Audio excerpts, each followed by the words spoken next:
here I have the oil pan from a 606 NA engine from a 124 model, and I thought I had to replace this rear piece from a CDI engine just to get the starter ring gear to fit, but I have just taken some material from this oil pan, and now it clears the starter ring gear, and still is some material left here to fill the gap.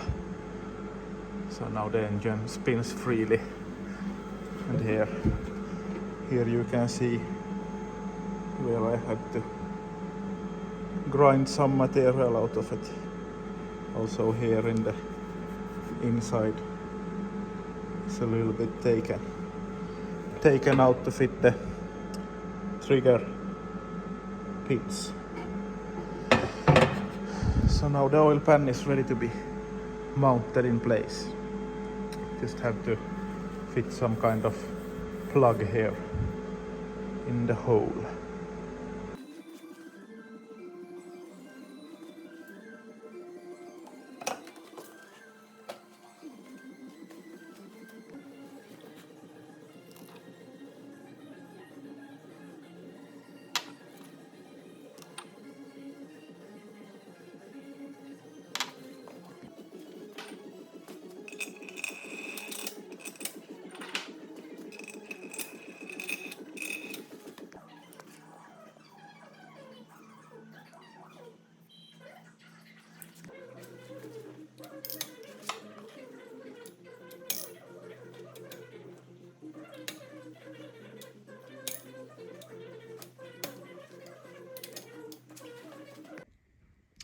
Now I have the camshafts in place, and I will start with the first black smoke racing mod right here. It's the high pressure pump pulley, chain pulley, and this is the stock one, and this is the new billet one, which is much smaller than the original, so it will spin the pump faster. And you just have to install this bushing from a stock sprocket into this, so you get this piece to fit correctly. So this inner piece will be bolted to the cylinder head. And here is also the couplings compared. This is the new one, the black smoke racing one. This is the stock one that usually breaks because of the holes right there. So this is a upgraded part which comes here, and then it spins the high pressure pump. And then when this gets smaller, you have to do some other mods also, and that is installing this small extension on the chain tensioner. This is the stock tensioner, so this piece is just going on top of that. So we'll put more tension on the chain. But then also the timing will be a little bit off. So I have now grinded off that pin which comes in that hole. Is now taken off about 3 or 4 millimeters, and that allows this sprocket to turn a little bit, just to make the timing correct. So I will install all the rest of the parts now and try to see if I can get it as close as it needs. Now we have the new gear in place. The crankshaft is at the OT, top dead center. And then if I can get it focused right there, so it's a little bit off now from this. centering pin. So the gear is a little bit spinned like this. And then we have the timing marking hole here, straight through. That means we have the camshafts in top dead center and also the crankshaft. So this should be the way to go. And then I have the tensioner installed with the piece on top. Cannot be seen from there, but you can also see that the chain is really close to the new gear. So it should clear that also and work like this. So now I just put the rest of this masterpiece together. And now to the next step. This is the piece which comes in the front of the engine, or the cylinder head. Here comes the valve gasket. Valve cover comes here on top. And here is the vacuum pump, and this hole will be plugged because this is now from the 613 engine and this is the 648 original one. And this has the engine breather right here. It doesn't have any vacuum pump. And it has the hole blocked from original. So you can also use these if you don't need a vacuum pump. And then you have to cut away this higher piece right here and then do a cut from the lower part of this hole, no, the upper part of this hole to the lower part of this small hole where this pin is right now. And I have done that here now. So here you see how much has to be cut. The pin has been taken out and I will see if the pin still fits in there. And then this small ear has to be cut also. Looks like this. So that has been cut. And why you can't use this part when having a vacuum pump, it's because it's a bit different levels. You can see the piece here where you mount the breather valve is a bit raised from this surface, about 5 millimeters. And this 613 one is all flat. So you need to use this one if you want a vacuum pump. And then I have to get a 30 millimeter frost plug, freeze plug, to just put in here to seal this hole, because on the 613 there is this lift pump here, but that is not needed anymore because this already has a lift pump, but that is also taken out because I'm using an electric pump from the fuel tank.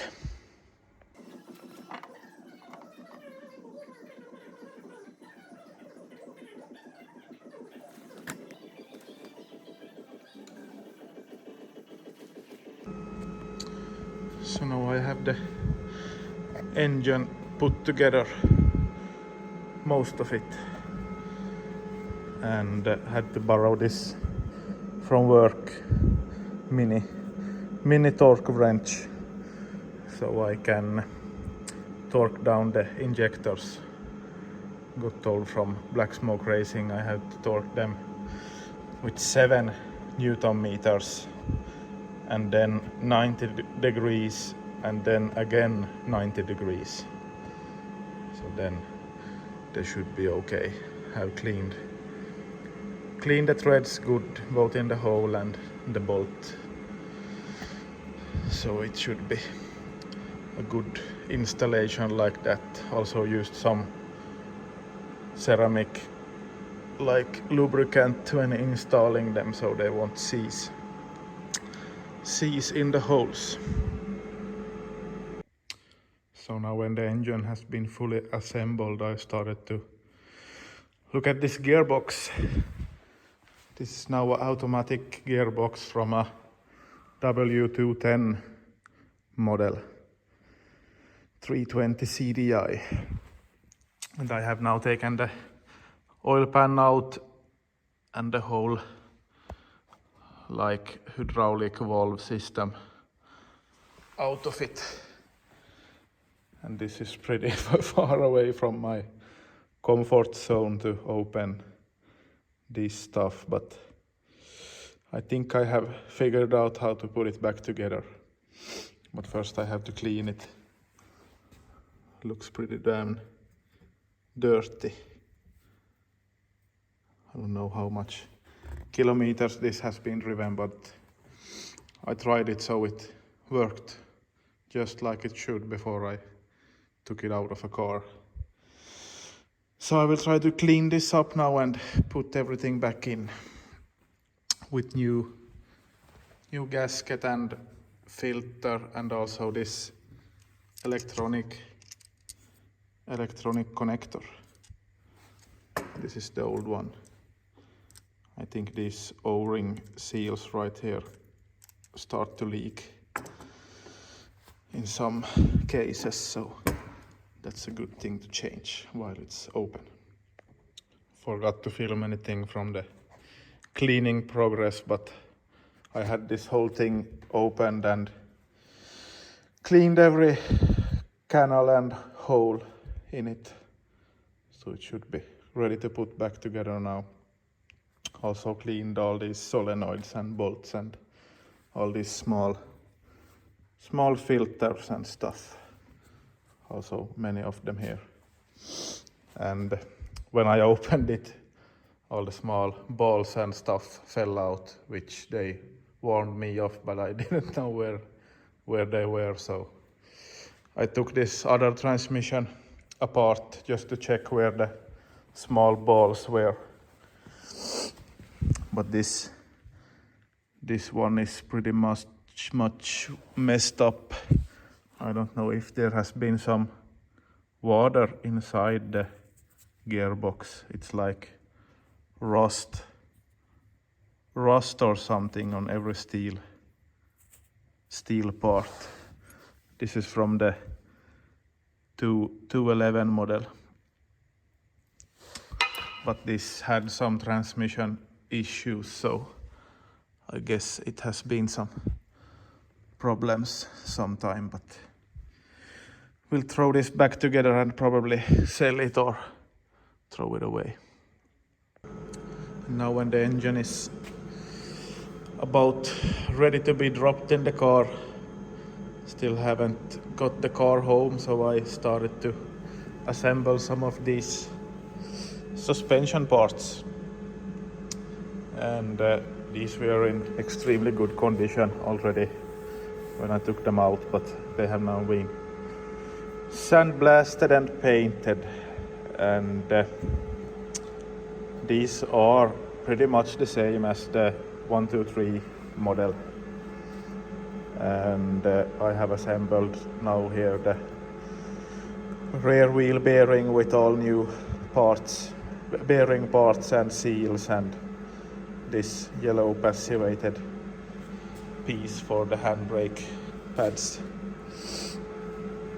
And as I showed in the 123 series, the wheel bearings come in 9 different parts, which is quite wild, but pretty good bearing when you can tighten it later if it gets a little bit loose. So just need to have one of these special made tools to tighten them, but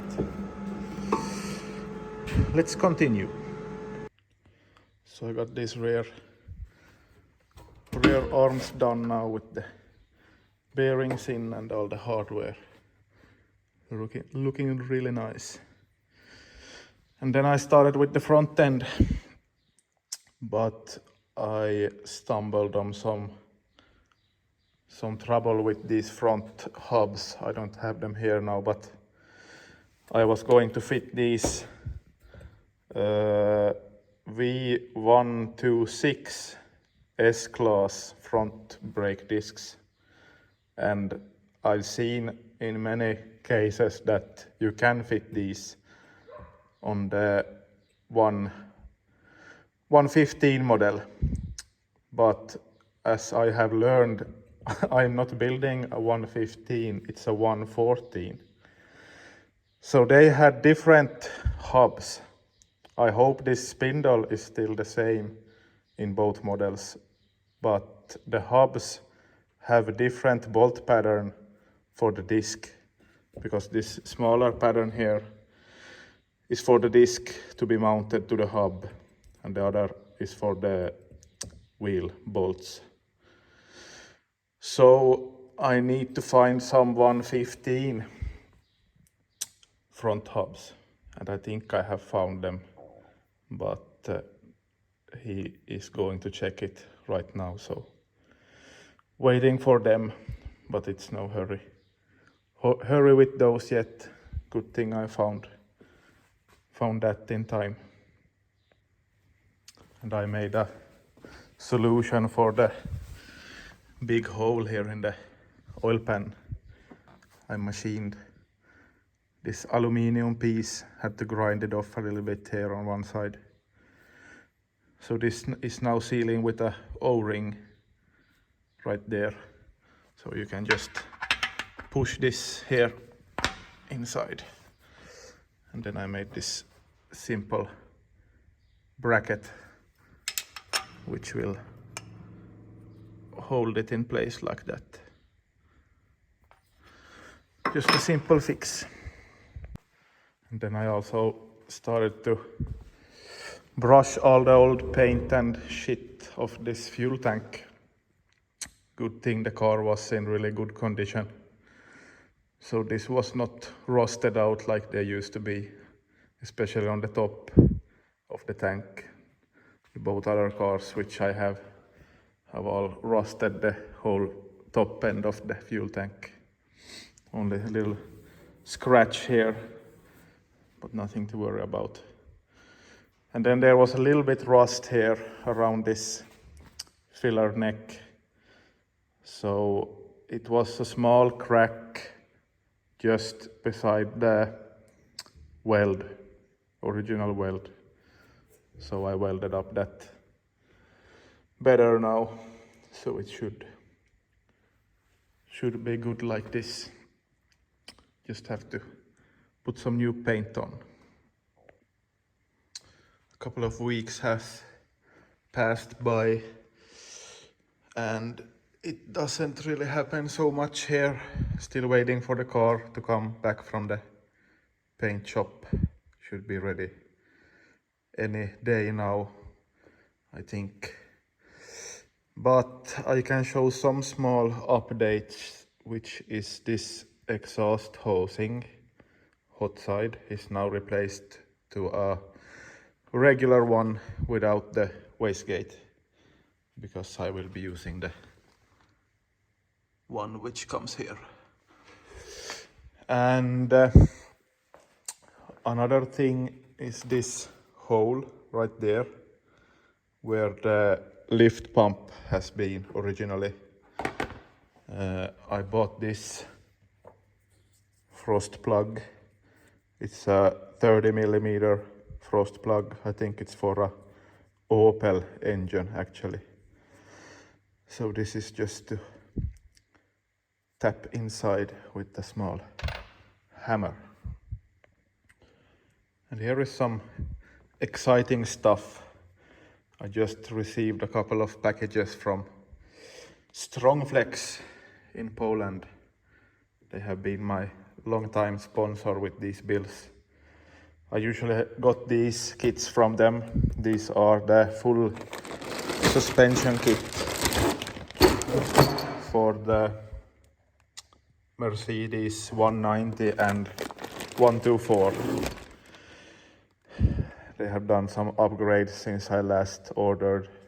I think these yellow ones go in the rear control arms now. Those have been like 2-piece bushings before, but they seem to have upgraded those. So I got these two just to have in spare for some future projects. But then I got these. I don't remember now if I already told you, but I will go through it again. I cut some pieces from a donor car I have here at home. So this is the part from the chassis, the front subframe mount, and this is the front subframe piece. So here is the whole assembly from the car. Just cut it out and cleaned it a little bit. So they could measure and make these first ever poly bushings for a 115 and 114 Mercedes. So these 4 goes in the front subframe, and here is for the rear inner anti-roll bar bushing. Looks like this under the car. So these are now polyurethane model of that one. And here's the front inner bushings, polyurethane ones, and the outer front anti-roll bar, just these pieces, which comes 2 up and 2 down. So now you can buy these in the Strongflex web shop, and I help them to measure these pieces by sending these stuff to them so they could make this kit complete, because they already have the rear axle kit, the 2 big bushings and the 4 smaller ones which goes in the control arms, and they are still making the front control arm bushings, so I will get those in a couple of weeks. But now, when the car comes from the paint shop, I can start assembling the front subframe with these. And that is a very, very good upgrade now when I'm having some more power in the car. So big thanks to Strongflex for supporting my builds with these bushing kits. And they also sell many different car brand bushings and engine mounts and stuff, so you should check out their web shop. And I have a discount code to give you, Blumpo5, which gives you 5% of your total order. So you should gather together with your friends and make a big order to get some nice discount, because this is the best upgrade you can do to a tuned car instead of the rotten rubber bushings, which usually looks like this. So big thanks to Strongflex again. While I'm waiting for the car to come back home, I started to look at this interior, which was originally in the car, and I already had dumped this one because it was all covered in the black soot from the fire accident in the car. And I tried to wash them, some parts, with some regular car washing chemicals, but nothing I had here in my garage could take the soot off them. But sadly I didn't take any pics of these seats, because these were really horrible when I started with them. But I tried before I took another solution with this oven cleaner foam, which you can buy from any shop. And that one took all the soot away from everything. So these seats look like brand new again. Pretty hard to film how they look, but the only thing I have to try to do something about is this. Here is something from the inner roof. When it started to melt, it dripped some hot melted stuff on some places, but I think that will scrape off. This is a little bit tougher, but I think Kiitola Bilmåleri has some leather paint which can be fixed on these spots. Here is the only hole which I had found, so I think I will have to fix that in some way. I have seen some leather fixing methods, so I will have to try something on these. But I'm really happy I could save this interior, because it's in very good condition in any other ways, so it was just the suit which made it look bad. And here I have the door cards, which I haven't washed already, so here you can see how the suit was all burnt in, all black like this. So I will wash this now and show you later how it turns out.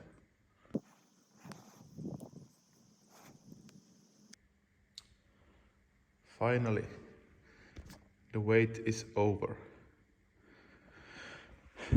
Car has come back from Kiitola's treatment and is now ready to reassemble. Engine bay has been painted. The only places this will be visible is on the inner fenders here. This rear piece here looks a bit shitty now, but it will be like a sound isolating mat glued on there, so I said he doesn't need to put any work on that.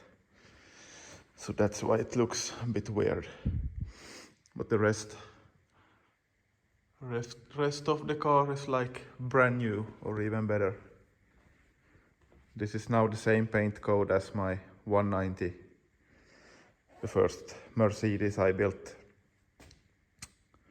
And this sandblasting sand is still a pain here, because it comes out of every corner still, but